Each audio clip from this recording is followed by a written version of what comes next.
Mathieu Houssin revoit la scène comme si c'était hier. Il y a une semaine, il roulait à vélo en groupe sur cette route quand il a été percuté par un chauffeur. On a été doublé par la voiture ici et en l'espace de même pas 5 mètres, elle s'est rabattue et a pilé entre le panneau et la signalisation 30, ce qui nous, comme vous pouvez le constater, nous a laissé très peu de délai pour freiner, voire même aucun. Traumatisé, Mathieu souffre de contusions et de douleurs multiples. Il va porter plainte. On sent cette insécurité et ce cap qui est passé, on est plus agressé maintenant sur la route que dérangeant sur la route. Et c'est ça qui nous fait peur et qui nous met en danger.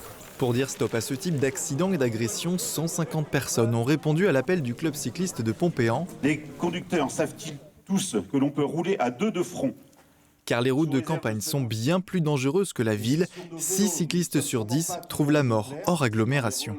Ça fait 100 ans que les automobilistes se sont appropriés en fait, donc la route.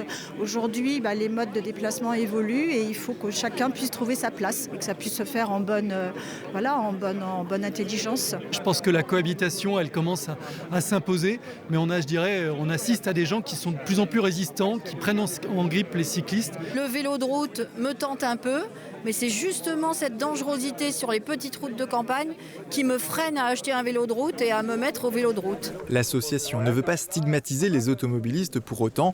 Elle rappelle que les cyclistes eux-mêmes doivent être exemplaires. On ne se fait pas trop d'illusions non plus, c'est aux automobilistes de faire certains automobilistes, il ne faut pas mettre tout le monde dans le même panier, mais à certains automobilistes de réfléchir un petit peu. On est comme eux, des humains, on est sur notre vélo, on n'est pas en sécurité par rapport à eux, ils sont derrière leur carrosserie. Ce rassemblement fait encore plus sens alors qu'on change d'heure ce week-end. Reculé d'une heure accroît de 34% le risque d'accident sur la route pour les piétons et les cyclistes.